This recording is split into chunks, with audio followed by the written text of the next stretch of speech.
दीपक Thakur present. दीपक Thakur ball boss दीपक Thakur present की तरफ से आप सभी का स्वागत है। गुजराती में આપણે એક કહેવત છે કે દાળ ભાત શાક શું શાક પૈસા ચાર, પણ એવું ન કરીને આપણી વચ્ચે પંખીલ વર્ષા હરીશ છેડા એમણે એવરેસ્ટને સર કર્યું છે એવું એમને કહેવાની ના પાડી છે કે આપણે કહીએ કે એમણે એવરેસ્ટને નમન કર્યું છે અને એવરેસ્ટે એમને અલાઉ કર્યું, એવરેસ્ટે એમને અનુમતિ આપી કે પંખીલ આવીને અમને મળે।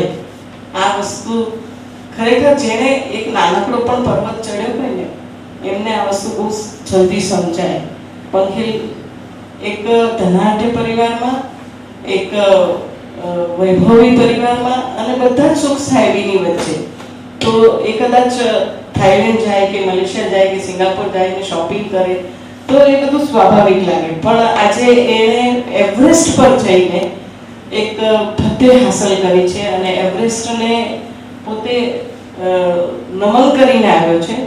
એમના પત્ની અહીંયા ઉપસ્થિત છે, પ્રિયંકા છેડા। બહુ જ મોટી વાત હોય કે જ્યારે એક નાની ઉંમરની પત્ની હોય અને એક સરસ મજાનું ક્યુટ કપલ હોય અને એમાંથી એક હસબન્ડ જાય એવરેસ્ટ પર, ખબર નથી હોતી કે એ રિટર્ન આવશે, જોવા મળશે જીવિત કે નહીં। એવી પરિસ્થિતિમાં એ જ્યારે ગયા હોય પંકિલભાઈ અને એને પ્રિયંકાએ અલાવ કર્યું હોય કે પ્રિયંકાએ એ વસ્તુને કેવી રીતે લીધી હોય, આપણે એમની પાસેથી જાણવાનો પ્રયત્ન કરીએ। પ્રિયંકા, જ્યારે એને મને પહેલી વાર કીધું હતું કે એ 2 મહિના જે ડ્યુરેશન છે માઉન્ટ એવરેસ્ટનું, તો હું શોક પણ થઈ ગઈ હતી કે 2 મહિના, કારણ કે જનરલી 15-20 દિવસ હોય તો સમજમાં પણ આવે, પણ 2 મહિના વિચારીને બહુ ઇમોશનલ ફીલ થતો હતો। એમ પણ વિચાર આવતા હતા કે હવે કેવી રીતે થશે, મતલબ એ નહીં હોય, પછી એની ડોટર, અમારી એક 7 વર્ષની ડોટર છે, તો એ ક્વેશ્ચન્સ કરશે મને તો કેવી રીતે હું એને જવાબ આપું। તો દેટ વોઝ ધ થિંગ। અને પછી એ જ્યારે ગયો ત્યારે ધ બેસ્ટ પાર્ટ વોઝ કે અમે લોકો સેટેલાઇટ ફોનના થ્રુને બધા કનેક્ટેડ હતા, એટલે બધા સમાચારને બધા મળતા હતા અમને। બટ મારી ડોટર છે એવરી નાઇટ એ કાઉન્ટ કરતી હતી કે હવે મારા પપ્પા આટલા દિવસમાં આવશે, રોજ ભગવાનને પ્રે કરતી હતી કે મારા પપ્પાને એકદમ હેલ્ધી અને ફિટ એન્ડ ફાઇન રાખજો, ને મને સવાલ કરતી હતી। તો that was a most emotional, કહેવાય ને most emotional and difficult part of that time. અને બીજું તો એ જ કે અંદરથી આપણને ખબર હોય કે આપણા like my husband is very capable enough, એ બધું સારી રીતે કરી લેશે, પોતાનું સારી રીતે ધ્યાન રાખશે, પર એક ચીજ આ પણ આવે કે I just hope he comes back safely. તો એ એક બેક ઓફ ધ માઇન્ડ થોડુંક ટેન્શન હોય, but I am very happy કે લાઈક જે પોઝિશન પર એ આવી ગયો છે, એને માઉન્ટ એવરેસ્ટ પર નમન કર્યો। સો આઈ એમ વેરી હેપી, મને બહુ ગર્વ થાય છે અને મારી ડોટરના તરફથી પણ she is very proud of her dad. Thank you. ખૂબ ખૂબ આભાર।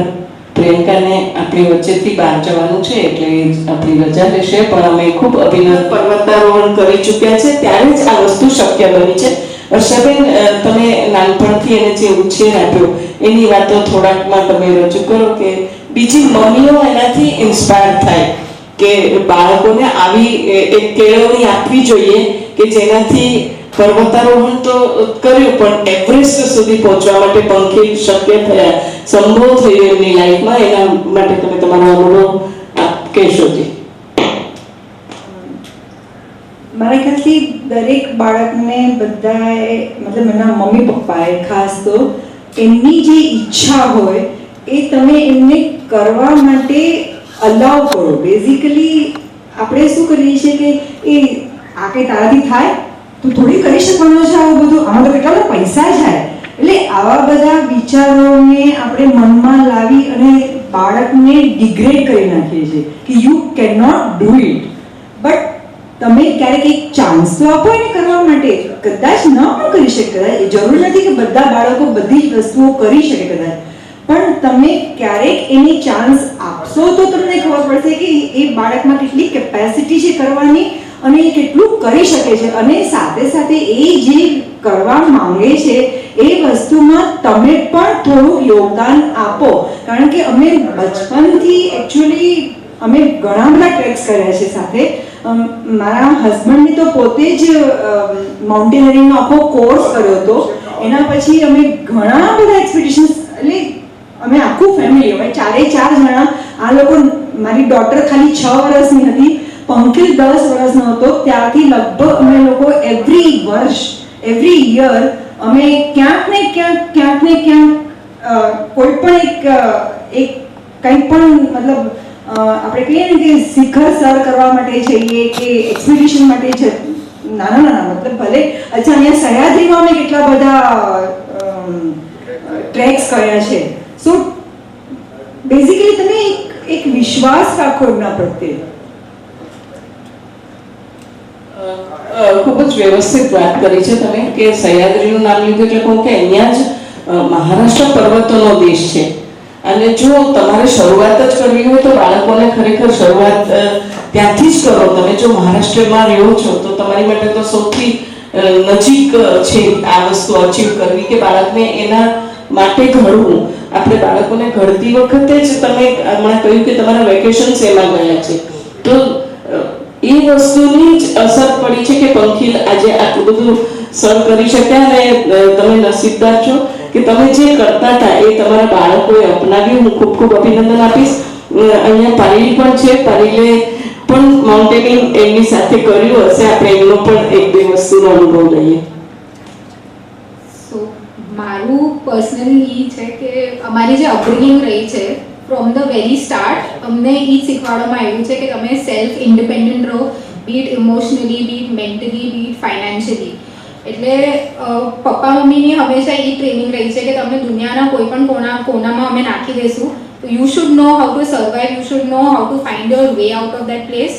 અને બેઝિકલી બહુ નાનપણથી ભણવાનું તો ઓફકોર્સ બધા પેરેન્ટ્સ પ્રોત્સાહન આપતા જ હોય છે, બટ સ્પોર્ટ્સ થઈ ગયું કે પછી ટ્રેકિંગ, માઉન્ટેનિયરિંગ, આ બધી વસ્તુઓ થઈ ગઈ. બહુ નાની એજથી અમને એ લોકોએ આ બધી એક્ટિવિટીઝમાં એ લોકોએ પ્રોત્સાહન આપ્યું છે કે તમે એટલે લાઈક મમ્મીએ હમણાં જ કીધું કે હું ખાલી 6 વર્ષની હતી એટલે એ એજમાં મને આવા ડિફિકલ્ટ સિચ્યુએશન્સમાં એ લોકો 15 ડેઝના એક ટ્રેક માટે લઈ ગયા હતા, જ્યાં અમે કેમ્પ સાઇટ્સમાં રહી રહ્યા હતા. ખાવાના કોઈ ઠેકાણા નહોતા. દિવસના 10-10 કલાક અમે ચાલતા હતા. વિન્ડ કન્ડિશન્સ એટલી એક્સ્ટ્રીમ હતી કે મને દેર વર ટાઈમ જ્યારે મને એમ લાગી રહ્યું હતું કે હું ઉડી જઈશ. બટ એ બધા જે એક્સપિરિયન્સીસ છે they have stayed with me till date. મને એમ કહેવાય ને કઈ મૂવી લઈ જોવા માટે લઈ ગયા એ બધું ક્યારેય યાદ નથી, બટ જે આ જે નાના એક્સપિરિયન્સીસ એ લોકોએ જે મને નાનપણથી ટિલ ડેટ એ લોકોએ મને ને પંખિલને, ઇનફેક્ટ મારા ભાઈ સાથેના પણ જે મારા બેસ્ટ મેમરીઝ છે, અમે માઉન્ટેન્સ પર વયા જતા હતા disconnected from the entire world. અમે વાતો કરીએ, પત્તા રમીએ, ગેમ્સ રમીએ. એ જે એક્સપિરિયન્સીસ છે those have stayed with me forever. એટલે ટિલ ડેટ અગર હવે તો મારા લગ્ન થઈ ગયા છે પણ I still talk about these experiences with my husband also the whole time. So I think આ અપબ્રિંગિંગ ઇટ્સ વેરી ઇમ્પોર્ટન્ટ. અને hats off to my parents. મતલબ મને એવું છે કે whenever I have kids in the future, I would want to give similar experiences to my kids as well. સુંદર કે તમારા mummy પપ્પાએ તમને જે કરાવ્યું હોય એ તમને યાદ રહે. ઘણી વખત બાળકો નીચે રમતા પણ હોય તો પણ મમ્મીઓ એમની આસપાસ ફરતી હોય. અને આમને કીધું કે અમે લોકો આખા વર્લ્ડથી ડિસ્કનેક્ટ થઈ જતા હતા ને એવી અવસ્થામાં અમે લોકો અમારા વેકેશન કે અમારા હોલિડેઝ પસાર કરતા હતા. એનું જ આ પરિણામ છે. આપણી વચ્ચે હરીશભાઈ ભાજપના કોર્પોરેટર નગરસેવક તરીકે તો રહ્યા, સંઘના જે અનુશાસનના, રાષ્ટ્રીય સ્વયંસેવક સંઘના જે અનુશાસનના એક પદ્ધતિ, લાઈફસ્ટાઈલ હોય છે, જીવનશૈલી હોય છે અનુશાસનભરી, એ ક્યાંક ને ક્યાંક હરીશભાઈ સાથે રહેવાના કારણે પણ મને એમ છે કે પર્વતારોહણ ખૂબ સુંદર રીતે શક્ય બન્યું હશે. હરીશભાઈ, તમારું અનુશાસન વાળી જીવનશૈલી અને એમાં તમારા બાળકોને તમે આ કેળવણી આપી, એના વિશે તમે ઘણા બધા પપ્પાઓને, ઘણા બધા પરિવારોને તમારો આ નાનકડો એક અનુભવ તમે જે પણ કહેશો એ પ્રેરણા સ્ત્રોત તરીકે મળશે એવું માનું છું. તમારી આખી ઇન્સ્પિરેશન મળશે તમારી વાતથી એવું માનું છું. પ્લીઝ હરીશભાઈ. મારી પોતાની જે અપબ્રિંગિંગ થઈ એ ઘણી મારા ફાધર જ્યારે એક્સપાયર થયા ત્યારે હું 6 વર્ષનો હતો. મારા મધરે આખા 5 અમે ભાઈ બહેનો હતા. એ પરિવારને સાચવ્યું, ભણાવ્યું, ગણાવ્યું, બધાને ગ્રેજ્યુએટ કર્યા, મને એન્જિનિયર બનાવ્યું. મારા ભાઈએ M.Com LLB થયા. એક sister BA B.Ed MA English literature, એક BSc, એક BA, એટલે ઓલ ગ્રેજ્યુએટ થયા. અને ત્યારે મને એમ થયું કે લગ્ન થઈને જ્યારે એટલે મુંબઈ આવ્યો, પછી લગ્ન થયા, આખો સેટલ થઈ ગયો. મને ખબર જ નહીં હતી કે માઉન્ટેનરિંગ બી કોઈ વસ્તુ છે.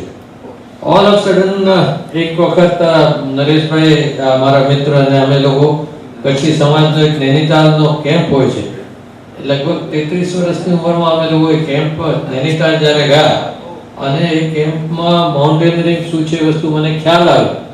ત્યારે મને એમ લાગ્યું કે આ તો એક અલગ જ દુનિયા છે. હિમાલય આપણો જે વિરાસત છે, જ્યાં જઈને દરેક માણસને આપણે આજે તો હું દરેક રીતે દુનિયાના ઘણા દેશોમાં ફરી આવ્યો છું, પણ મને એમ લાગે છે, મારા ભાઈ સાથે હમણાં થોડા દિવસ પહેલા મેં વાત કરી કે અમે વિશ્વમાં બીજા દેશોમાં ફાલતુ ફરવા જઈએ, એટલો પૈસા ખર્ચીએ, ત્યાં ખાવા પીવાના ઠેકાણા ના હોય, એના કરતાં આપણા દેશનો જે વૈભવ છે, આપણી નદીઓ છે, પર્વત છે, આપણી જે સંસ્કૃતિ છે એને આપણે ભૂલી જઈએ છીએ. અને એ વસ્તુ જ્યારે મને ખ્યાલ આવી તો મને એમ થયું કે હું તો લેટ થયો. એના પછી મેં 20 વર્ષ ખૂબ માઉન્ટેનરિંગ કરી, પણ જ્યારે મને ખ્યાલ આવ્યો તો મને થયું કે એટલીસ્ટ મારા છોકરાઓ રિગ્રેટ ન કરે, મારા બાળકો રિગ્રેટ ન કરે કે અમને તો ખબર જ નહીં હતી કે માઉન્ટેનરિંગ બી કોઈ વસ્તુ છે. અને મારી પત્નીએ વર્ષાએ બી મને ખૂબ સાથ આપ્યો. એને તો સ્લીપ ડિસ્કનું ઓપરેશન થઈ ગયું, સર્જરી, ઓપન સર્જરી. એના પછી એને માનસરોવરની યાત્રા કરી, જે 30 દિવસ પહાડોમાં 10-10 કલાક ચાલવાનું હોય. એવરેસ્ટ બેઝ કેમ્પનો ટ્રેક કર્યો અને મિલાન ગ્લેશિયર, કેટલા ટ્રેકો. અને પરિવારનો ખૂબ સાથ મળ્યો મને. મારી તો હોબી હતી, પણ છોકરાઓને તો નાના હતા, એને જેમ અમે શીખડાવીએ એમ શીખી જાય. પણ પત્ની બી સાથે આવે અને હું એકલો જતો હોઉં તો મને રજા આપે અને એ બધું કરવા દે. એ બધું આખું એટમોસ્ફિયર, બહુ ડિસિપ્લિન વાતાવરણ હતું ઘરનું પહેલાથી, અને એટલે જ આ શક્ય બન્યું છે. અને હું તો બધાને એક જ મેસેજ આપીશ કે તમારા છોકરાઓને, તમારા બચ્ચાઓને એ રીતે તમે ડેવલપ કરો. આજકાલ ઓનલી એજ્યુકેશન અથવા તો એમને સારી નોકરી મળે એ જોઈને અને એક જ વન વે છોકરાઓનો જે ઉછેર થાય છે, એના કરતાં એ જેમ હમણાં પંખીલે કીધું કે દરેક બાળકમાં જે કેપેસિટી છે એટલું એ એક્સપ્લોર કરી નથી શકતો, એટલું કરે છે એનાથી હજી 50% વધારે કરી શકે. તમે એને ચાન્સ આપો, એને તમે આગળ વધારો અને એ એવી ચીજો કરીને આવશે કે તમને લાગશે કે તમને ગૌરવ અનુભવ થશે, સમાજ માટે સારું લાગશે અને દેશ માટે સારું થશે. આજે પંખીલે જે કર્યું છે એ તો મને લાગે છે કે વિશ્વના આખા પટલ પર 529 ભારતીયોએ આ શિખર સર કર્યું છે. એમાંથી લગભગ 400 તો સેના, ITBP, પોલીસ વાળા છે. જે સાધારણ સિટીઝન હોય, આપણા જેવા ઘર ગૃહસ્થી વાળા લોકો હોય, એવા 100 થી 125 જણાએ આ શિખર સર કર્યું છે. અને એમાં બી મેરિડ હોય, એની ડોટર હોય, એવા તો મને લાગે છે 2-4 કેસ માંડ તમને મળશે. એમાંથી આ એક પંખીલનો કેસ છે. અને જે રીતે એને આ બધું કર્યું છે, આઈ એમ રિયલી પ્રાઉડ. બધાને હું એક જ સંદેશ આપીશ કે તમે છોકરાઓને ખૂબ ઉપર ઉડવા દો, એને છૂટો મૂકો અને એને સપોર્ટ કરો.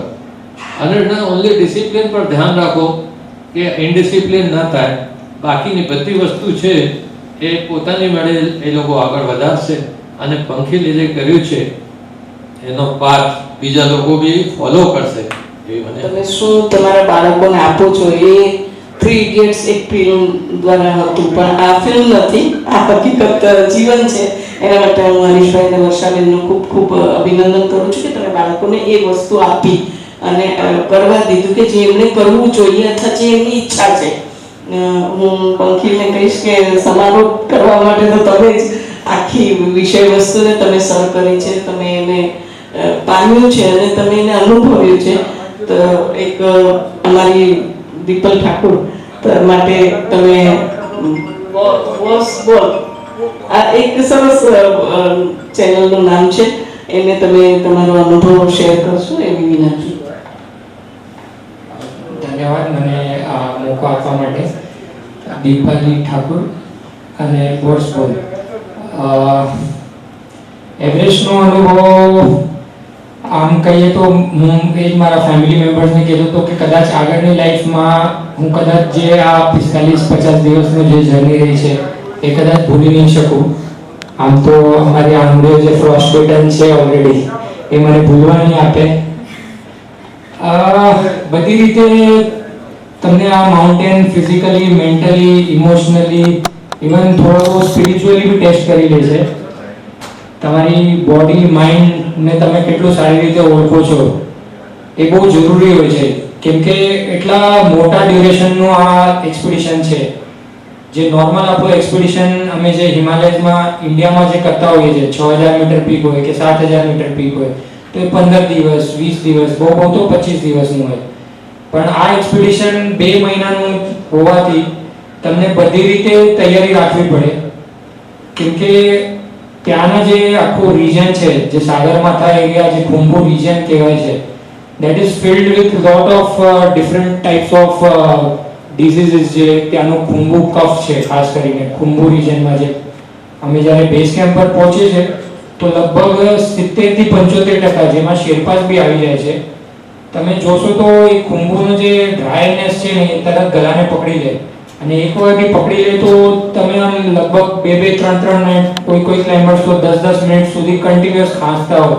તમને એવું લાગે કે એમના છાતીના જે રિબ્સ છે એ તોડી નાખશે, એટલું ખાંસે છે. અમે ક્યારેક તો રાતભર સૂઈ નહીં શકતા હતા, એટલા ક્લાઇમ્બર્સ ખાંસતા હતા. તો આ જે મેડિકલ કન્ડિશન્સ છે, આપણને ખાલી ક્લાઇમ્બિંગ એટલે માઉન્ટ એવરેસ્ટ એટલે ખાલી ચડવાનું પીરિયડ એટલું જ ખાલી આપણને ધ્યાનમાં આવે, બટ હરેક નાની ચીજ છે, અગર એ તમે ધ્યાન ન રાખો તો ઇટ કેન રિયલી તમારું જે સક્સેસ અને ફેલિયર છે એક્સપિડિશનનું એ નક્કી કરી લે છે. ઇવન મારા ગ્રુપ પર અમે જે ટોટલ 12 ક્લાઇમ્બર્સ હતા, 4 જણા પોલેન્ડથી હતા, 8 જણા ઇન્ડિયાથી હતા. તો લગભગ એમાંથી 12માંથી 10 ક્લાઇમ્બર્સને કોઈને કોઈ જાતની આ રીતે તકલીફો થઈ છે.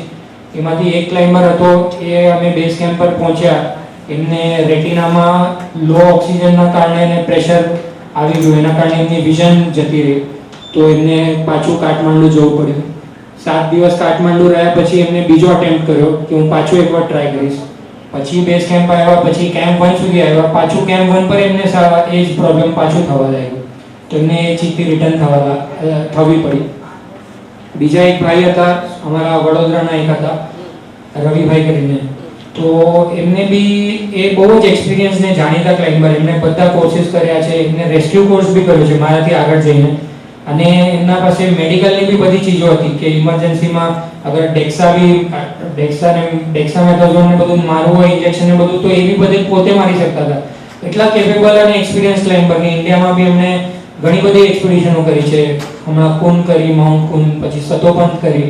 તો એમને અમે કેમ્પ ઉપર ગયા, ત્યાં ફર્સ્ટ રોટેશન પર જ એમને લોહીની ઉલટીઓ ચાલુ થઈ ગઈ, લંગ્સમાં પાણી ભરવાનું ચાલુ થઈ ગયું. એટલે આ માઉન્ટેન એવું નથી કે કોઈ પર્ટિક્યુલર ક્લાઇમ્બરને એની કાબિલિયત પર એને સર્ટિફિકેટ આપી દેશે કે હા ભાઈ તું બહુ સારો ક્લાઇમ્બર છે, તું ઇઝીલી ચડી લેશે મને, અથવા તો તું તે ક્યારેય નથી ચડ્યો, તું નહીં આવી શકે, એવું કંઈ નથી. આમાં હર ડે ઇઝ એન ઇવેન્ટ. આમાં શું છે કે changing terrain, changing weather condition અને changing nature of surroundings, the way you react. તમે ટેન્ટમાં બી જ્યારે જાઓ છો તો ટેન્ટમાં તમારી વસ્તુઓ કઈ રીતે રાખો છો, એટલી નાની ચીજો બી બહુ ઇમ્પોર્ટન્ટ હોય છે, કેમ કે તમે જે પેક કરો સામાન, એમાં નાની ચીજો બી અગર તમારાથી ભૂલાઈ ગઈ તો બહુ મોટી તકલીફ થઈ શકે ઉપર જઈને. ધારો કે સનગ્લાસીસની જ્યારે વાત કરું તો આપણને લાગે કે સનગ્લાસીસ એટલે ખાલી આંખના સામેના આ છે, પણ તમને ખબર નહીં હોય, પણ એટલી હાઈટ પર જ્યારે તમે ચાલતા હો ને તો અહીંયાથી બી જે રેસ છે ને એ બી તમારા આઈઝને હિટ કરે છે સાઈડથી બી, અને એ રેડિયેશન લિટરલી તમને ખબર ના હોય એટલા કમ ટાઈમમાં તમને સ્નો બ્લાઇન્ડ કરી નાખશે એટલા હાઈટ પર. તો જે સનગ્લાસીસ છે તમારા, એની કેપેસિટી, એનું જે આ છે, પછી તમારું હેડ કવરિંગ જે હોય એ ઇમ્પોર્ટન્ટ છે. જે ખુંબુ કફ હું કહેતો તો એનાથી બચાવવા માટે તમારું જે મફલર ને તમે જે બંધાનો યુઝ કરો એ પ્રોપરલી તમે પહેરેલું હોવું જોઈએ. એના સાથે સાથે ખાવાનું પીવાનું ત્યાં હાઈ એલ્ટિટ્યુડમાં એટલું બધું સફર થાય છે, માઉન્ટેનિયર્સ નાની નાની ચીજો ન કરી શકે.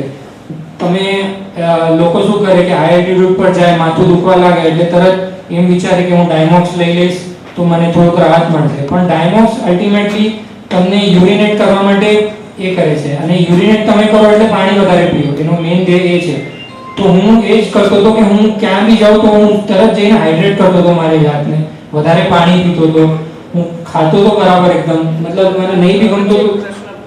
જી. ખાવાની વાત આવી તો એઝ એ મને એમ છે કે જૈન પરિવારમાંથી છું, તો નોનવેજ બિલકુલ નથી ખાતા. નહીં, મેં બિલકુલ બી નોનવેજ ક્યાંય નથી ખાધું. હા, એટલે ગુજરાતીમાં જ્યારે તમે વાત કરતા હોઈએ ત્યારે ગુજરાતી પરિવારોમાં નોનવેજ ખાધા વગર આટલું મોટું હિમાલય પર જઈ શકાય એ તમે પ્રૂફ કર્યું છે. જી. બરાબર છે, તમે બિલકુલ ઈંડા પણ નથી જી. સેવન કરતા. જી. એટલે ટોટલી ગુજરાતી પરિવારમાં હમણાં હું એક વ્યક્તિ સાથે વાત કરતી હતી તો એમણે કીધું કે પંખીભાઈ કે लिए तो यही परिवार है कि थेपला खा के एवरेस्ट चढ़ के आए. તો આ એક લાઇટ મોડમાં છે, પણ આ વસ્તુ કેટલી ડિફિકલ્ટ હોઈ શકે. જે લોકો નોનવેજ સેવન કરતા હોય એમને તો એમ જ લાગે કે આ ઇમ્પોસિબલ છે, અને ગુજરાતી પરિવાર હોય કે જે વેજીટેરિયન્સ હોય, શાકાહારી વ્યક્તિને હંમેશા એમ જ લાગે કે ના ના આપણે ન કરી શકીએ, પણ પંખીલે એ સાબિત કર્યું છે મને લાગે છે કે નોનવેજ ઇવન ઈંડા પણ ન ખાઈને સાદું ગુજરાતી શાકાહારી ભોજન લઈને તમે એવરેસ્ટ જઈને આવ્યા છો. બરાબર છે? જી, આ એક કમ્પ્લીટ મિથ છે કે આપણને પર્ટિક્યુલર માંસ કે મીટ ખાવાથી જ આપણને પ્રોટીન મળે છે, કે આપણી તાકાત ખાલી નોનવેજ ખાવાથી જ મળે છે. આજકાલ ગ્રીન ફૂડમાં બી તમને અહીં તમે પ્રોપરલી બેલેન્સ કરો તમારા ડાયટને તો તમને બધું થોડું માત્રામાં બધી જ ચીજો જરૂરી છે. ખાલી પ્રોટીન્સ નથી લેવાના બોડીને, ત્યાં તમને ફેટ બી ઇક્વલી ઇમ્પોર્ટન્ટ છે, ત્યાં કાર્બોહાઈડ્રેટ્સ બી ઇમ્પોર્ટન્ટ છે, કેમ કે કાર્બોહાઈડ્રેટ્સ તો વધારે જોઈએ ત્યાં તમને એ એલ્ટિટ્યુડ પર. પ્રોટીન્સ એટલા ઉપર પચતા નથી. તો મારા તેટલા તો ઇવન ફોરેનના